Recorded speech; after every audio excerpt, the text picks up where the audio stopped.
not a very serious day. It's something that should cheer us up to really talk about things that really matter to us. We're going to talk about states and the role of states in our lives. I think we all know how states affect us. So this is a very, very momentous occasion for all of us, the book launch that we've worked on for quite some time now, 3 or so years, with our wonderful partners for CISA. It is really a pleasure to welcome you all. We're just starting now our session. We'll start with the first presentations. I hope you all do have the program. All of you have registered at the entrance, so that at least we've got a record. Because this is not just the first activity. We are going to have other activities after the launch to really engage ourselves more deeply on these issues that are so critical to our lives. Someone once said to me, we were really tired of reflecting the environment, and we're discussing, and we concluded that it is time for us, instead of continuously complaining, to really define the trajectory, to really define, instead of being defined by the circumstances, but to define the circumstances around us. So this is a very important session for us. We are very proud and happy at Letris. My name is Godfrey Kanyenze. I'll just moderate this first session, and then I'll hand over to my colleague, Zai Masango, who will moderate the panel discussion. I don't want to take that much time, because my role is simply to moderate this session. May I take this opportunity to introduce and welcome the President of the Zimbabwe Congress of Trade Unions, who is going to do the official opening and welcome remarks. Vamtasa is also the Secretary General of the Zimbabwe Bankers and Allied Workers Union. So if you have issues with banks, liquidity, I mean, you can come and talk to him after the event. He's getting so many years. So a round of applause for the President of the city. Sure, I can tell you who stole your money. those things we have in our library. I'm told the government is around, the David government is around, but we have to confirm that we have that information in our library. Shinga. I'm seeing many trade unionists here, so we start by raising our spirits by a slogan. But as I was coming here, Doc, I watched the video, and it was called Bus Stop TV. Many people were gathering somewhere, but they didn't know what they were gathering for. I don't wish that to happen here. So I hope everyone is aware of why we are here. We even asked it, what is AfriForum, and they say, some of them said, no, it's our community in Chekutu.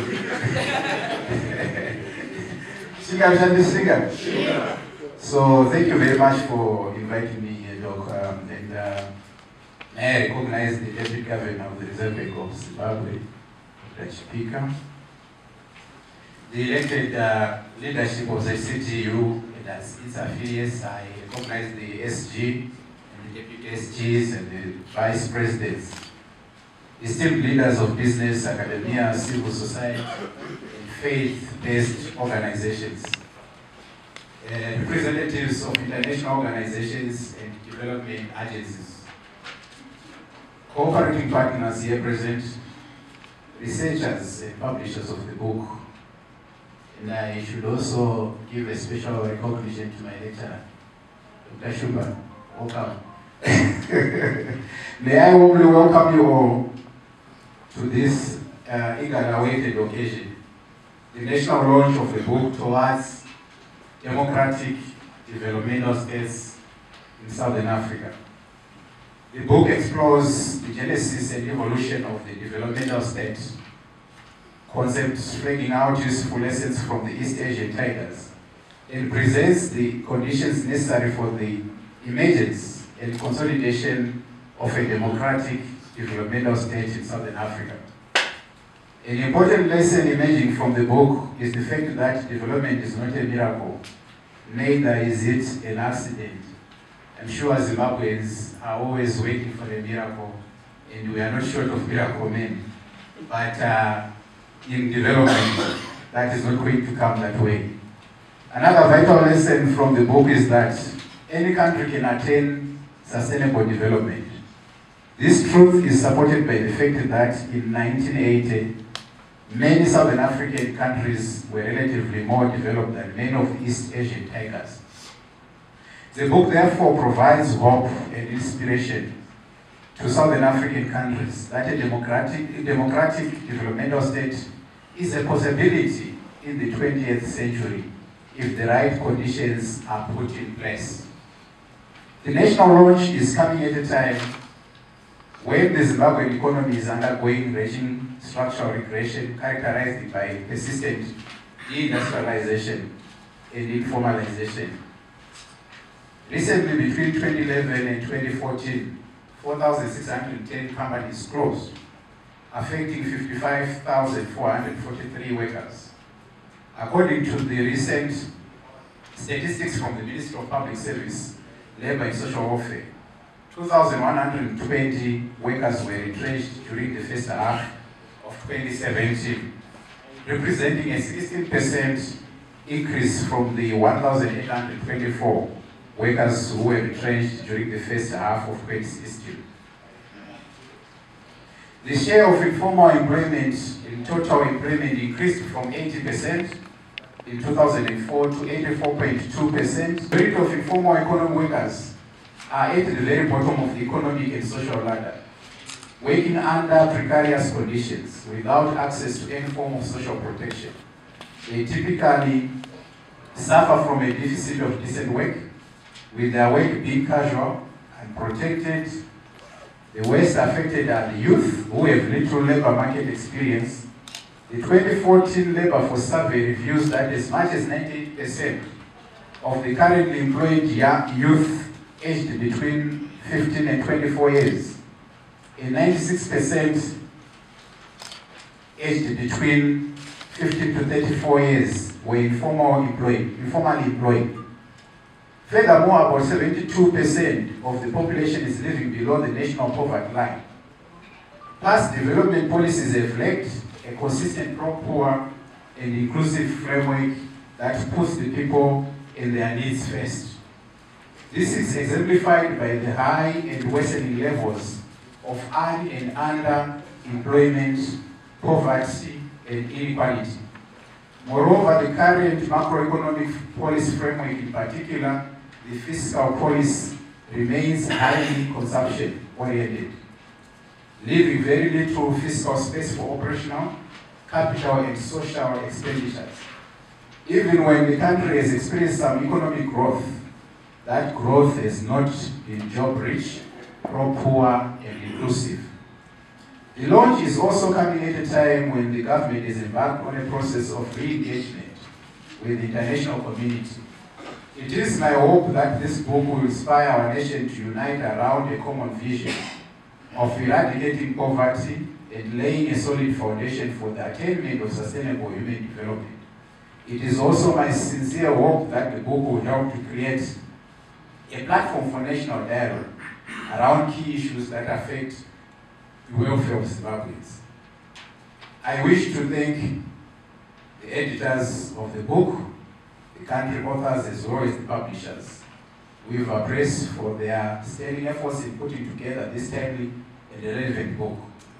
Our sincere gratitude also goes to OSISA, the Open Society Initiative for Southern Africa, for their generous financial and logistical support of this project.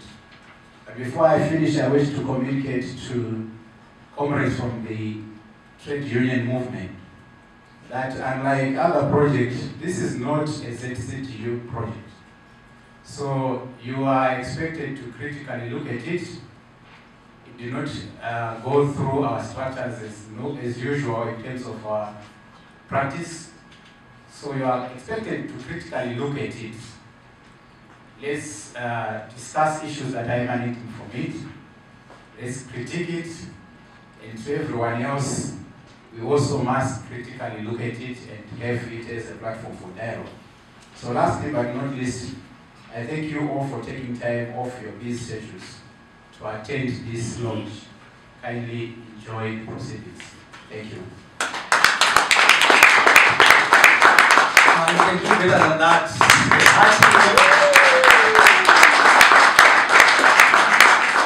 Thank you so very much, Mr. President said. I think he has really given us a very warm welcome, and he has already given us a synopsis of the, of the book. I think he was already saying a lot of adjectives: lack of poor, job rich, growth, issues that are very critical to all of us here. The next speaker is an amazing lady. Her footsteps are all over this region, from Kinshasa to Cape Town, from Windhoek to Baira, wherever you go in this region. You just mentioned the name of herself from Zanu-PF. People would recognize her because she's a people person. She is the team leader of the Social Economic Justice Program at OSISA, and she's working on amazing projects in the region. Water rights in Lesotho, where pylons are passing through from the Highlands Water Project into South Africa, passing through villages, where the villagers cannot access that water. And basically, she has been working with communities to access that water. In some areas like the DRC, where pylons of electricity pass through villages without lighting up the villages where they are passing, she's working with the people in these areas to ensure that development is pro-poor, is inclusive.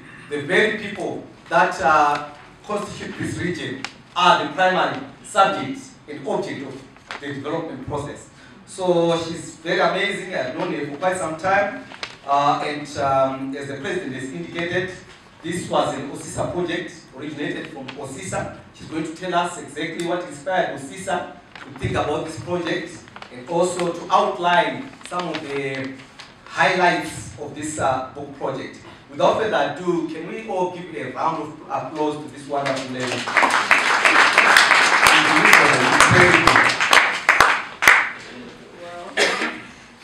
Thank you, Godfrey, for the warm introduction. Maspera say, if I was in Botswana, I would say Pula. Now that I'm here.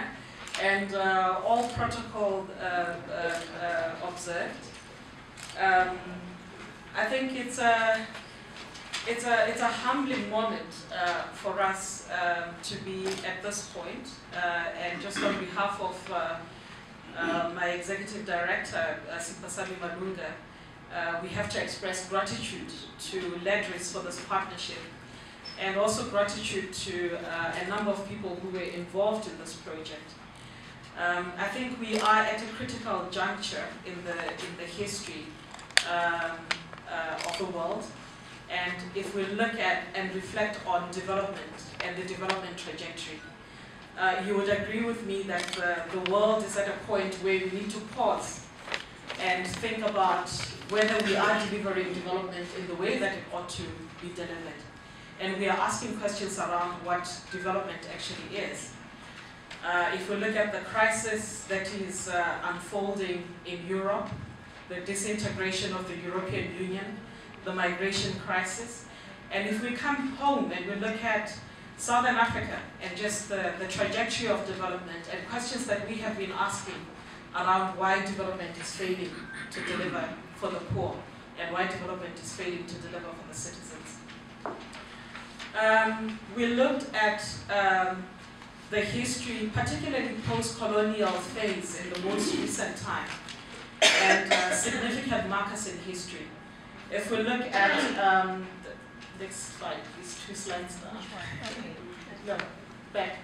Sorry, it's very difficult when you're not controlling your own slides. But looking at the 1980s and the 1990s, the decades of development in sub-Saharan Africa, where structural adjustment programs were being implemented. And structural adjustment programs were introduced to the continent as a panacea for expediting development. And when we look at what was happening during those 10-year period, we're finding that even though in a number of countries we're registering rapid economic growth, we cannot say the same for changes in key social economic indicators.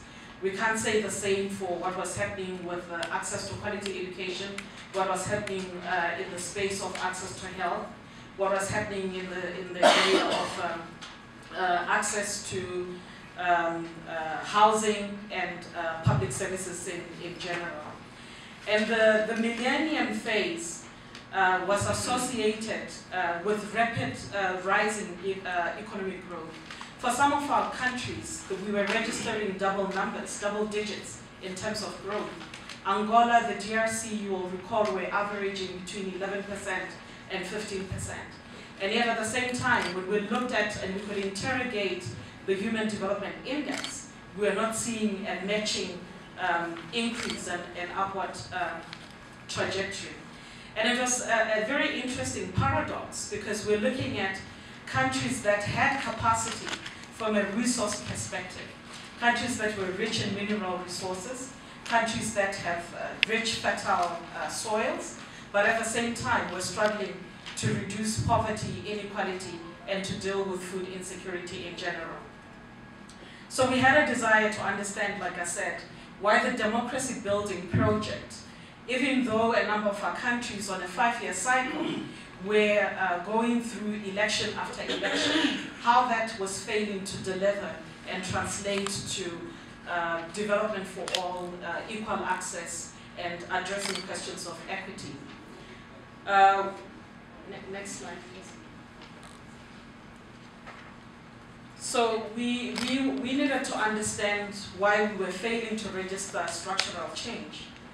And with the developmental states book, we were then asking a question around what the state of the state is in the region, and what the changes and the areas where shifts are required need to be for the Southern African states to be truly developmental states.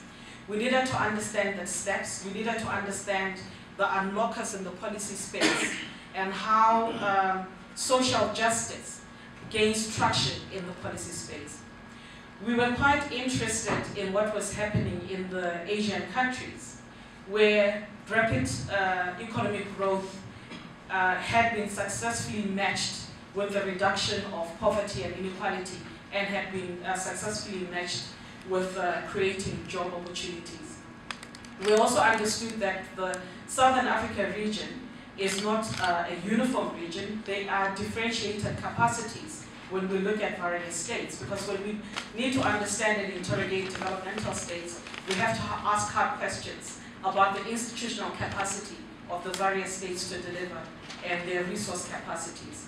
So we categorized the countries that we looked at 6 case studies, and we categorized the countries into 3 categories. The first 3 looking at functional, relatively functional states, being Botswana, Namibia, and South Africa.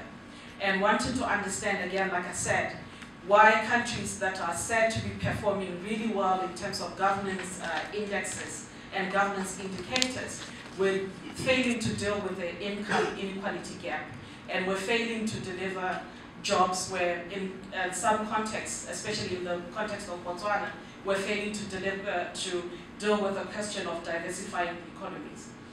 We also looked at countries that were categorized, and if you ask the people from those countries themselves or government officials, I don't think they would necessarily agree with the categorization. But countries like Malawi, with weak agrarian economies, we needed to understand how transition in a relatively agrarian economic system happens. And Malawi presented a promising opportunity for us to even understand, within the context of a number of other countries, how development would even begin to deliver for small-scale farming communities, particularly understanding that for the majority of our economies, we have failed to transition from enclave economies, and 70% of the populations are either in the informalized sectors or are eking their economic activities in rural spaces, and nearly benefiting from agriculture as a sector. And the last 2, where Zimbabwe and Angola falls, was in understanding countries that are seemingly stuck in systemic crisis, be it from a political or economic perspective. I will not dwell on Zimbabwe because my colleague, Dr. Chipika here, will speak about Zimbabwe. But for Angola, it again goes back to the paradox of a resource-rich country that was failing to deliver for the people. We were very careful in assembling the kind of researchers that we brought to the table. We drew scholar practitioners from the civil society space. We also drew scholar practitioners from the policy-making space. And at the same time, we interrogated the book project to a very rigorous peer review process, where we brought in old established scholars in the space of developmental states. Your Jimmy Adesina at the University of UNISA, Tandeka Mkandawira, who is regarded as the godfather of developmental states, Dr. Onalenda Selolwane from Botswana, and a number of other people that we are highly indebted to, including subjecting the findings of our country studies to regional policy spaces in collaboration with UNECA, SADC, and the Southern African Developmental Trust. Just moving to the subject matter itself on the developmental states, we looked at the characteristics of how the Asian countries had embarked on their developmental state project. And looking at the investments that were made around developing productive capacities, what was done around fueling export-led industrialization strategies, and examples of what newly industrialized countries such as South Korea, Taiwan, Thailand, Malaysia, and a whole host of countries had embarked on. And we were struck by how these countries had been able to achieve high growth over sustained periods, and how that had resulted in transformation of society at large, and particularly transitioning the societies from agrarian systems to export-based economies in the 1980s, and also understanding the role that leadership had played in engineering that project, and the kind of social constructs that were struck, or where the opportunities for striking inclusive social constructs were missed. We picked up that in the Asian project, the sustained growth was driven by developing internal cohesion, and where state ideology was very clear in the policy space. And there was a project of mobilizing citizens behind that common vision, sometimes through forceful means, towards developmental goals were being fostered.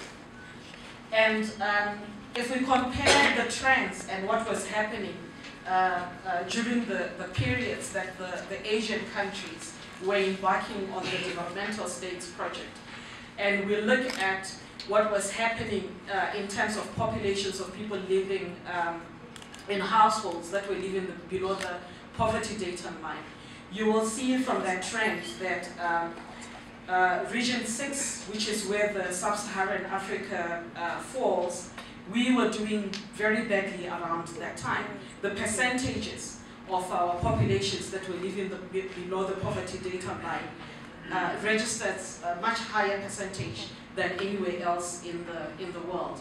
You compare Region 1, which is East Asia, with Sub-Saharan Africa, and in 2011 we are looking at 7.9% of the population in East Asia living below the poverty data line, compared to 46.9% in Sub-Saharan Africa. And if we go to 1981, again, this is where the statistics are quite interesting, is that in 1981, Southeast Asia had poverty data lines sitting at 78% of the population, whereas our sub-region was at 52%. So clearly something happened there that we needed to understand, and the trend analysis help us understand that. Again, if we just look at a schematic representation of what is happening around the poverty data line, you will see that the red line is the Sub-Saharan Africa vis-a-vis East Asia and the Pacific. Whereas the East Asia and the Pacific regions were able to drop the percentage of people who are living below the poverty data line, our drop was not that significant. And at some point, the gap between the differences in the efforts and the outcomes between the Asian countries and ourselves continued to grow. So it made sense for us to look at what the East Asian countries had done right. And the stark reality as well is we were not able to ignore what the statistics were telling us. If in a population within SADC, we're looking at 45% of the population living below $1 a day, there's something wrong with that picture. If we look at, consider the fact that the high levels of inequality were undermining the potential impact of the rapid economic growth that was being registered at the time. Again, if we think about it in the context of the social unrest that comes with people who are feeling deprived and people who are beginning to ask the questions around how benefits are shared at a national level and at a local level, it then becomes a human security issue that could not be ignored. The next slide. Again, just looking at the human... Interesting lady. I've known her for quite a long time. She used to teach at the University of Zimbabwe. She used to teach code statistics, and then she decided it wasn't exciting enough. She started working, coordinating the Jobs for Africa program under the Ministry of Labor and the ILO.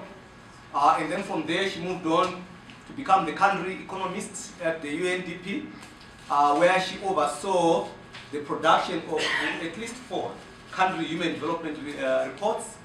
And I think most of us that were engaged with that process, I think it was really amazing. It was very consultative, participatory. We used to go to districts to collect information, to do study, research, and so on the ground. And then she later on decided to go it alone. She became an independent consultant until recently, when she was promoted and became the deputy governor of the Reserve Bank of Zimbabwe, where she is currently holding fort. She's amazing also in the sense that she's very down to earth, very much of a civil society person. She has been working in the region also in SADC on poverty, with the SADC Poverty Observatory. Help me welcome Dr. Jessamine Chipika. A round of applause.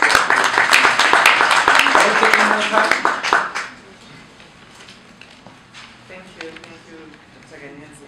Good afternoon, ladies and gentlemen. Good afternoon. My job, I think, is very simple.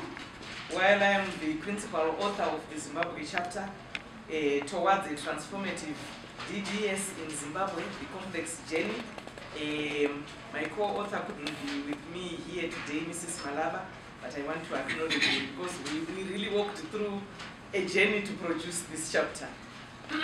But the reason why I'm saying I think my job is simple, I'm not here to read the chapter for you. You will be doing the reading of the chapter. I will just give highlights of the Zimbabwean story as part of this launch. And also, I just want to clarify that when I'm here like this afternoon, I'm not here as the deputy governor. The assignment was not done under that mandate. I'm here as an author, one of you. So, even the media, please, if anything is coming out in the media, don't call it deputy governor. This is not a project of the reserve. But today, as I was preparing my highlights to come and present on the chapter, I asked myself, having moved from being an independent analyst, civil society kind of person, as Dr. Ganyenze said, now I am in the policy-making power corridors of the country. I said to myself, if I were given this assignment today to write this chapter, would I write it the same way? I was just introspecting myself, and I said, yes, I would write it the same way. I think I believe in the analysis that I did when I was independent up to now when I'm now in the policy-making corridors.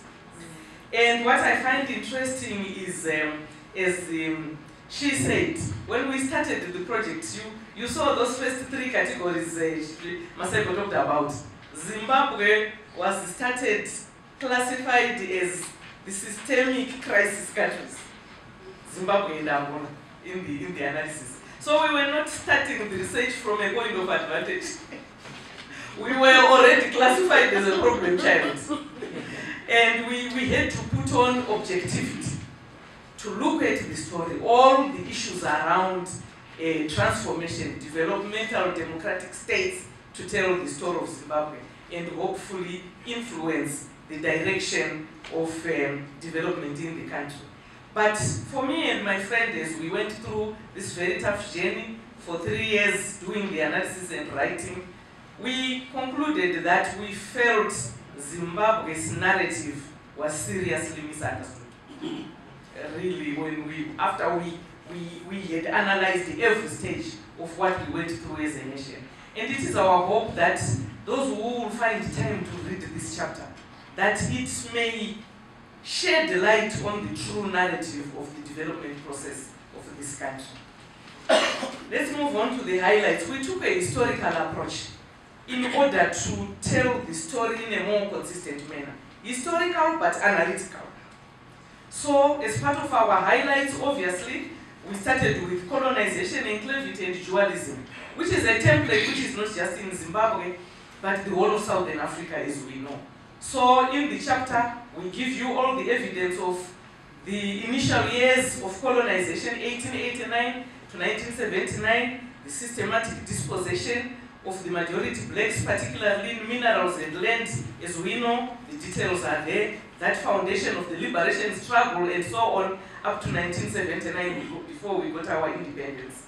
We also highlight the fact that this colonial period saw the formation of a special social formation in which the capitalist sector of the economy was kind of like grafted or forced onto a pre-capitalist form of production, which was already there in the country. And that grafting of things that were sort of like foreign to us, we felt that it distorted the development part of the country.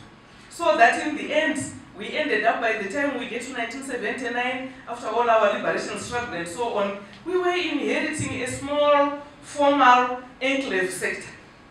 Because the colonial project, re-engineering project, had created pervasive economic and social dualism and widespread exclusion, which we are still struggling with up to now, almost 4 decades after independence. We also noted some gender dimensions. That during this time, the marginalization of women, which we see today, is not a recent phenomenon, it has deep roots. Because black women during the colonial re-engineering project, they fared the West. Why do we say that? Because of the double discrimination. They were discriminated as blacks together with their men, yes, but they were also discriminated as women. They were not seen as anything useful in the economy. More so, we had a strong patriarchal system, which re-emphasized that discrimination against women. And it is the foundation to where we see women today. So out of this whole history, we emerged with what we call the triple crisis of poverty, inequality, and underemployment, even unemployment at a later stage. As Masego highlighted, this probably was happening in the whole region. But we also said the poverty story cannot be told in just statistics and measurements, because it's much more complex than that. In the case of Zimbabwe, we said there is a political dimension to it, an economic dimension, a corporate and institutional governance dimension to generating poverty in the country. And you will see it when you read the chapter. We also said the poverty we have experienced in this country, which is around, before the latest survey, which should be coming, the statistics we are still using are from around 2012, 72% of the population in poverty, almost 3/4. So it's big. But we said part of that sustained high levels of poverty comes from our interaction with the forces of globalization, where, like every other developing country, we were on the negative receiving end. But in addition to that, Zimbabwe, in our dynamics, poverty was even further emphasized under the unilateral sanctions since 2001, when we started the transformation agenda of taking land. And we will see more on that. So in our analysis as we write in this chapter, we concluded that the case of Zimbabwe, for it to be understood, the land question in Zimbabwe is central to our whole history. And to it, we will add, of course, the ISAM era, a lot happened there. So, the land question in Zimbabwe, we say it remains central in understanding the nature of the state. Even from the liberation struggle, from the dispossession phase, people going to the liberation struggle, they were just talking land, land, land, land. Up to the unilateral sanctions, we had gone back to the land question. So it's a thread which runs through the history of this country. And at independence, we noted that the emergent state in 1980 was systematically diverted from this central agenda of land by the 1979 Lancaster House Agreement, because it insisted that whatever you do with land, do it the market forces way. Willing buyer, willing seller principle, which we all know from all the analysis of this country that it didn't work.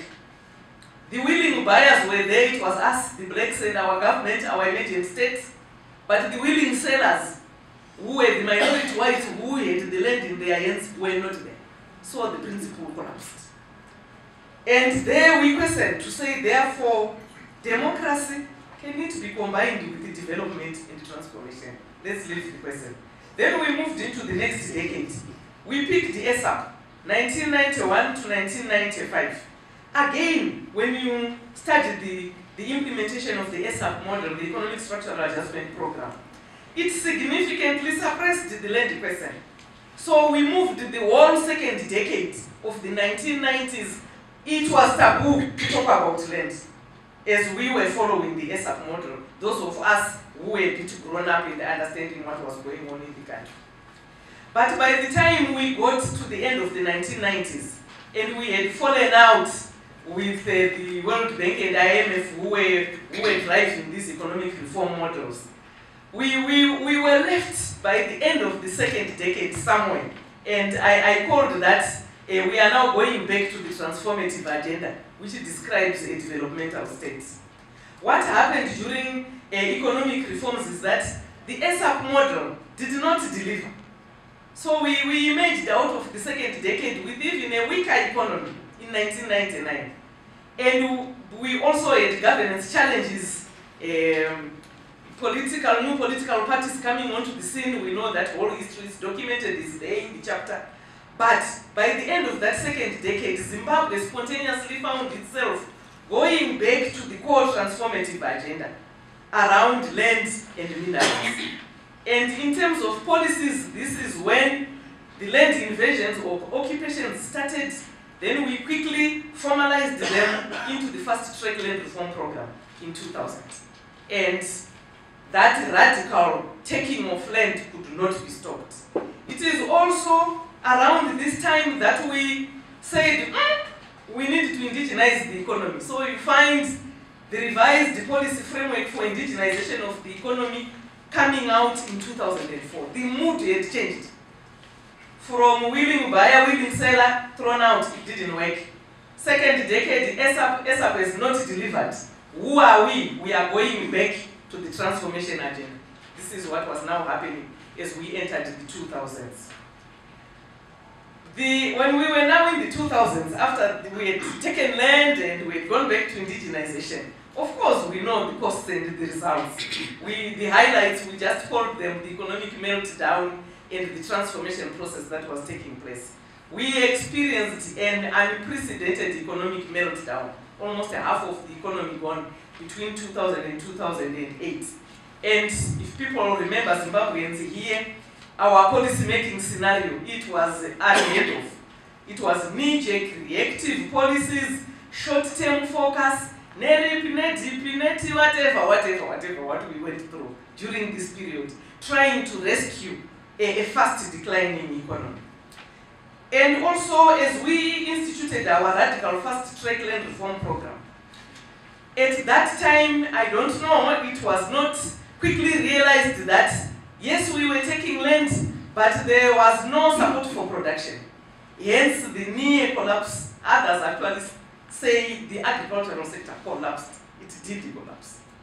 So those were the causes of the radical transformation moves. However, when we dug deep into what we were doing in the country, we concluded that, but in terms of a transformation agenda, Zimbabwe's first trade land reform represents the only instance of radical redistributive land reforms since the end of the Cold War. The world over, it is that significant. The successful redistribution of wealth ushered by the first trade land reform program places Zimbabwe at the forefront of an emergent nationalist in the South. Maseko highlighted that countries like South Africa that we admire, because the international community says they are democratic, but we found out that they were very weak in their transformative agenda. And we can see the brewing of things that are happening in South Africa because of that.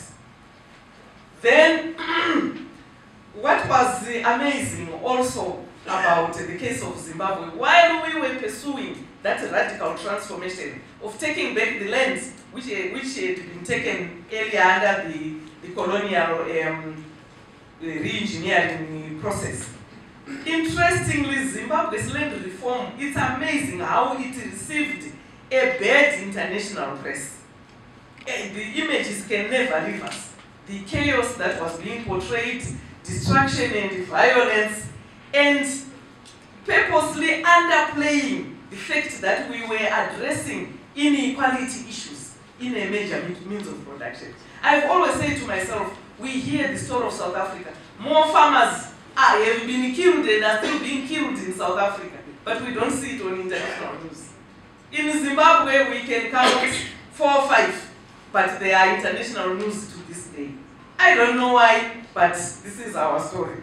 However, the first trade land reform program is most likely to be remembered in this country and hopefully in Africa as the culmination of the anti-colonial struggle that we went through, despite the liberal democratic deficits that we accept and the economic policy contradictions that arose from it. However, despite the notable casualties during the period, land reform itself has created the social and economic foundation and the potential for broad-based transformative development and democratization of the means of production in this country. We are seeing new forms of rural mobilization and accumulation arising in the country. In other words, I'm saying a new template has been laid. It's up to us going forward what we do with that template.